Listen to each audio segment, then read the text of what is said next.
Yo García, pertenezco al programa de agronomía de la sede facultativa. Aquí dejo mi número de cédula. Mi grupo en estos momentos es el número 22. Vamos a hablar sobre la diversidad microbiana del suelo y su relación con la planta. Esta es la materia de microbiología. Entonces, iniciamos con la diversidad microbiana y su crecimiento en la naturaleza. Decimos entonces que en la ecología microbiana hay distintas formas en las que los microorganismos interactúan en la naturaleza. Es necesario reconocer que no todos los suelos son aptos para todos los microorganismos, y también es importante saber que los microorganismos pueden sobrevivir en diferentes ambientes.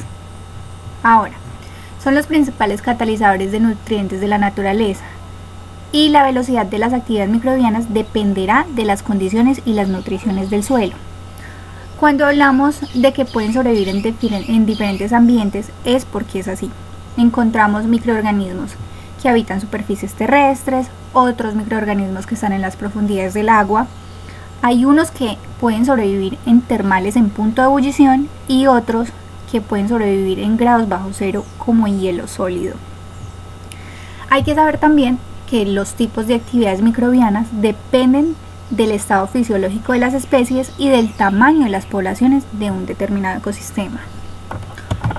Listo. Hablamos de comunidades microbianas.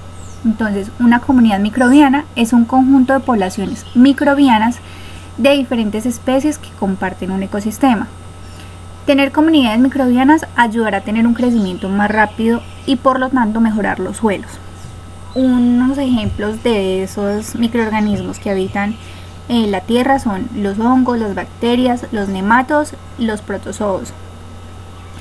Estas comunidades son fáciles de encontrar en suelos altamente ricos en materia orgánica, o sea que son inalterados, donde encontraremos una riqueza de especies, ya que los nutrientes son de clases diferentes, ¿sí? En los suelos con ambientes extremos, o sea que no son tan ricos en materia orgánica, es muy difícil encontrar variedad de especies, ya que las condiciones ambientales las excluyen. Listo. La competencia entre microorganismos y su cooperación. La competencia entre los microorganismos por los nutrientes y el resultado de esto dependen de varios factores. 1. La captación de nutrientes. 2. Las tasas metabólicas inherentes. Y 3. La velocidad de crecimiento. La cooperación de estos microorganismos se llama sintrofilia. Entonces, la sintrofilia es como la ayuda entre sí para lograr los procesos que no pueden hacer solos. Estos microorganismos viven en estrecha asociación dentro de su hábitat para así conseguir y transformar los recursos en los nutrientes necesarios para su crecimiento. Esto hace que siempre tengan que vivir como en comunidad y ayudándose los unos a los otros. Ahora vamos con las fases del crecimiento bacteriano. Entonces, en estas encontraremos 4 fases importantes. Está la fase de la latencia, que puede ser breve o extensa según las condiciones de crecimiento. La fase exponencial, que está en su mejor o sea, cuando está en esa fase es porque la célula está en su mejor estado de salud. La fase estacionaria es cuando su velocidad de crecimiento es 0. Como lo dice la palabra, se estaciona, que se queda quieta. Y la fase de muerte es la fase más lenta. En esta fase sí puede durar varios tiempos. Entonces,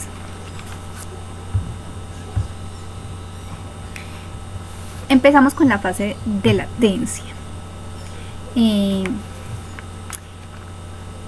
Es necesario, este crecimiento lo vamos a hacer en un laboratorio, ya que es más fácil ver como el crecimiento como tal de las células, ya que en el medio no se pueden controlar las condiciones como se controlan en un laboratorio.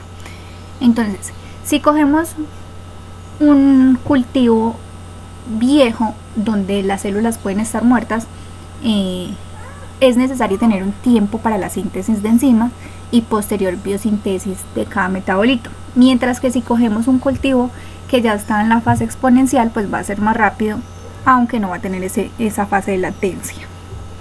La fase exponencial es la fase es la fase donde la población se duplica. como dice, está en su mejor estado de salud y son utilizadas para el estudio de enzimas. Esto sí, depende de las condiciones ambientales y de las características del organismo. Las células procariotas son las que crecen más rápido que las eucariotas. Y en el caso de las eucariotas, las más rápidas en crecer son estas células pequeñas, ya que estas células tienen más facilidad para el intercambio de nutrientes. En la fase estacionaria, en esta fase no hay ni aumento ni disminución de células. Por eso es que su velocidad de crecimiento es cero. Aunque en este proceso algunas células sí pueden seguir dividiéndose, pero no afecta mucho porque hay otras células que mueren, entonces como que se equilibran. Y en la fase de muerte, pues es la más lenta y esta fase puede durar de meses y en otros casos puede tardar años. Ahora, tenemos los mecanismos. ¿Cómo ayudan los microorganismos a las plantas? Existen 4 mecanismos. Está la modificación física del medio ambiente, la secreción de fitohormonas, la modificación de la expresión genética de las plantas y la adquisición de nutrientes vegetales. Esto más que todo se usa cuando tenemos bacterias u hongos que están ayudando el proceso de simbiosis a la planta. Entonces en estos casos vemos que aumentan la humedad en la rizósfera, lo cual ayuda a las plantas en tiempo de sequía. Aquí en la secreción de fitohormonas también aumenta la tolerancia a sequía, o sea que ayuda como que la planta sea más resistente en estos casos.